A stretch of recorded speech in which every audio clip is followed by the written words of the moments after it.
Hey everybody, Jimmy Smith back.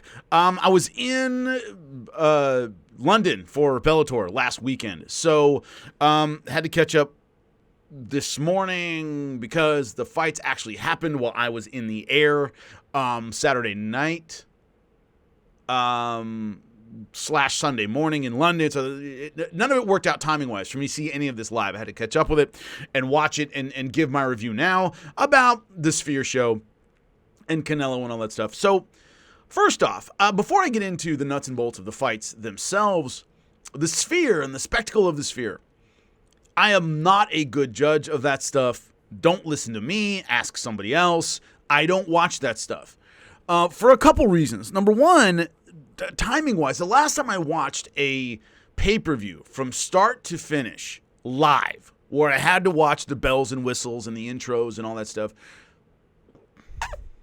wow. I don't know. The last time I had to sit there and watch a show live. I usually can't because of my schedule. I work too much. I can't stay up that late. I have children. I just can't, stay up till 2 in the morning and watch a pay-per-view. Also, I work in production. So a lot of things that people find interesting and entertaining, I don't. It's my job. So the idea of the intros and the montages, and I'm just like, okay, get me to the fights, right? I'm just not, I do that for a living. I'm just not entertained like everybody else by a lot of the stuff around the fight, right? I'm not listening to somebody else tell me about a fight that I know a lot about. So intros and commentary and all that stuff don't mean anything to me. So I tend to skip forward to the fight anyway. Also, an important thing to keep in mind, if you're my age and you were a fan as long as I've been a fan since the late 90s, MMA used to be much more theatrical. Pride in Japan, and fighters had their own individual walk-ins and pyro and screens and cool stuff. The UFC very much, in making it a sport, got away from that. And so even the Sphere show, as cool as the Sphere looked and all that stuff, UFC and MMA in general used to be much more theatrical than it is now. I worked for the WWE, which the theater of somebody's walk-in and the screens and the pyro is just a huge part of every single show they do. So the Sphere is different and cool and a throwback and stuff, but if you go back into the days of early MMA, that was normal. It was supposed to be this big production, and the UFC kind of got away from that, and the UFC is, once again, a throwback, almost kind of a return to that, but it isn't that weird to me because I'm from an era where that was normal, if that makes sense to everybody. Yeah, the Sphere itself is cool, but the theatrical side of MMA, the UFC made a concerted effort to get away from that. And so fighters don't get a lot of individual walk-ins and stuff. So that's when, Israel Adesanya, his dance before winning the title from Rob Whittaker was so weird because they don't really do that. And they used to do that all the time in MMA, especially in Japan. And they don't really do that anymore. So the Sphere is cool, but number one, I don't really watch that kind of stuff. And number two, I'm from an era where that was normal, where they put a lot of theater into MMA. Anyway, enough of that. Merab Dvalishvili's performance against Sugar Sean O'Malley. It is so difficult to get a fighter ready for someone like Merab Dvalishvili. Let me explain that. And I see this all the time. As you know, I call Pro Box TV. We see a really good amateur fighter. In their second or third pro fight, they face a journeyman club fighter, whatever, who has an awkward, weird, goofy, mauling sort of style, and they don't know how to deal with it. And they're kind of like, what's this guy doing? And they'll end up losing a lot of times early rounds. A lot of times if they're really good, they adjust. But this idea of, if you fight for the Cuban national team, or you go to the Olympic Games for some country, you're used to clean lines and fighters that have tight defense and really good punches, and the way they turn stuff over is very, very tight and technical. And when you fight a guy who doesn't do that, you get caught with some goofy-ass punches because you're just not used to seeing these weird angles. Similar kind of thing with Merab Dvalishvili. His grappling style and his striking style is just weird. It's just unorthodox. It's strange. It's herky-jerky. The timing's really weird. So if you're a great striker and you're training with other great strikers, you're not used to seeing the kind of movement and off-timing odd stuff that a guy like Merab Dvalishvili throws. And I am sure that Sugar Sean O'Malley's coaches, and he does have a great coaching staff, got great wrestlers in there to try to simulate Merab Dvalishvili. The difficulty is, once again, much like his striking, he wouldn't win an NCAA title in the States, right? He wouldn't make the Olympic team. But when you get guys on that level, they wrestle differently than Merab. Not that Merab is the greatest wrestler in the United States, right? Or in Georgia or Eastern Europe or anywhere else. It's his style is kind of awkward and funky and mauling. It's not like a Jordan Burroughs, right? It's not like a David Taylor. It's not like a great wrestler in that weight class, right? Yanni Diakomahalis, right, is 141-pounder in college, so roughly about that same size. And he was slick and smooth, and Merab Dvalishvili doesn't beat Diakomahalis in a wrestling match, but to get ready for a Merab is very, very hard, because even if you bring in great NCAA wrestlers, guys from Penn State, whatever, they're not going to wrestle like Dvalishvili. They're going to be better, but the style won't be the same.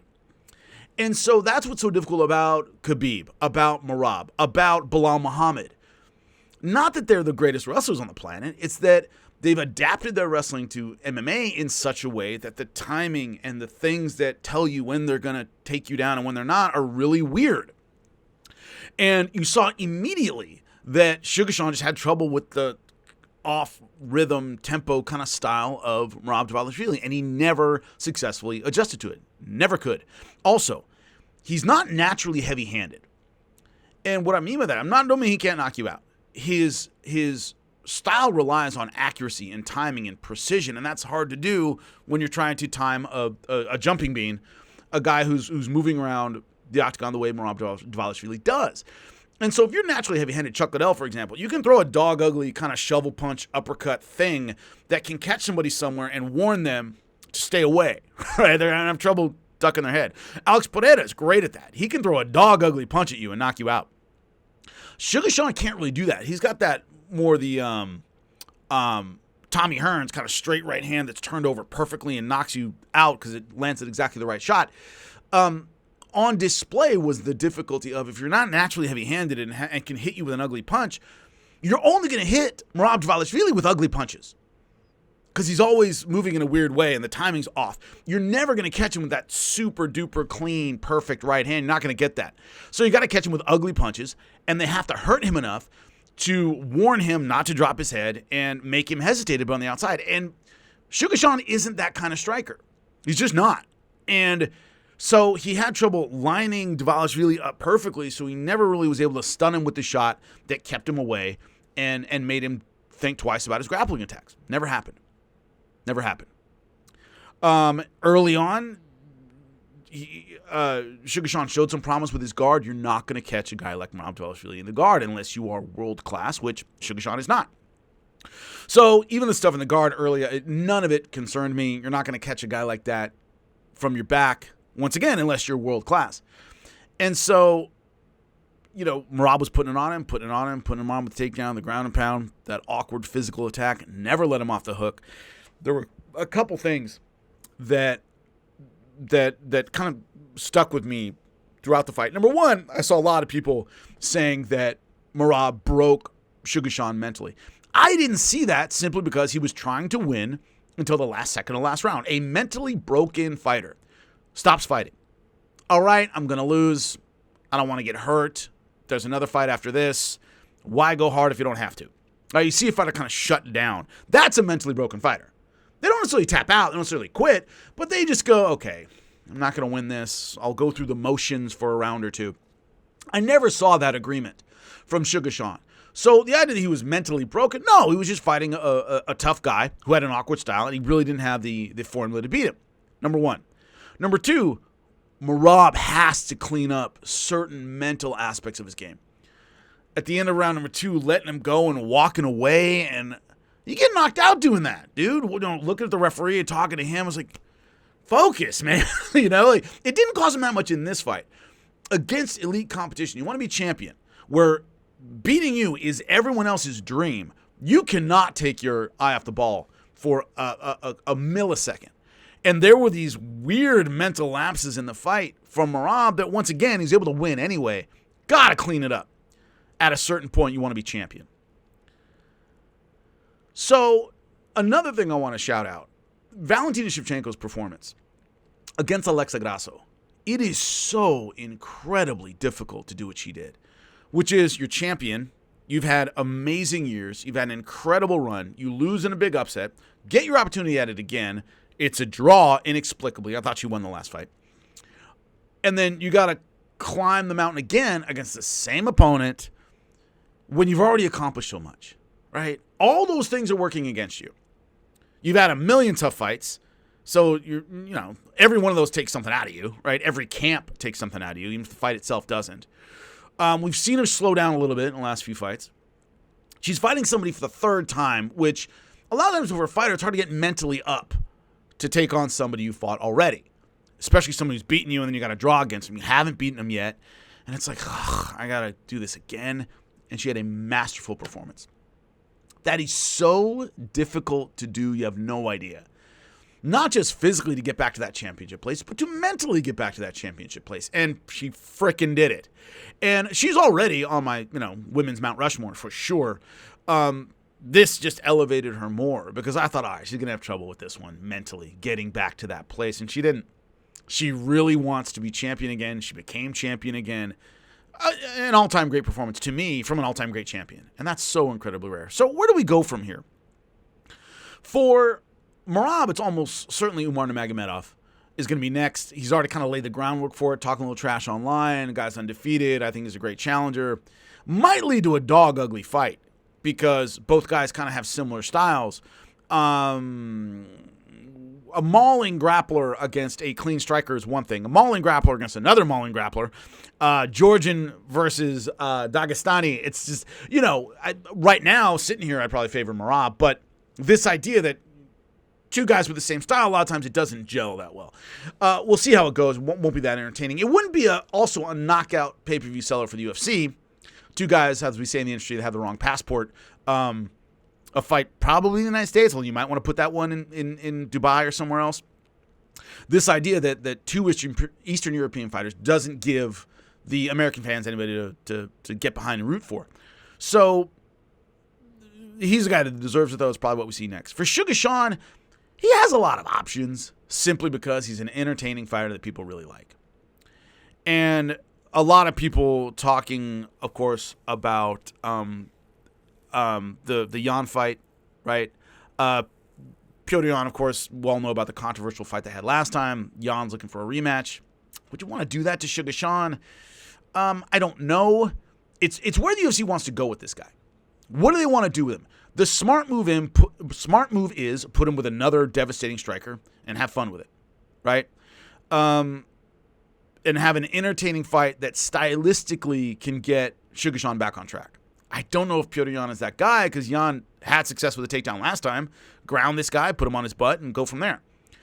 Sandhagen, maybe? That'd be fun. I would love to see that. Also, Davison Figueiredo is in the mix, I think, for a title shot. And of course, Dvalishvili talked about that. That would be an interesting one in Brazil, maybe. That would sell some tickets. But there are options for both guys. 135 is a monstrous division. It's really, really good. And so there are options for, both guys that are going to make a lot of money. Quickly, Canelo Alvarez, Edgar Berlanga, if you saw that fight. Here's the deal. Berlanga, when I broke this one down on my YouTube channel, and I talked about Berlanga's big, strong, young, he might win early rounds, and Canelo's going to have to make adjustments. Canelo pushed him around from the opening round. Knocked him down, I think it was in round number 3 with a beautiful left hook.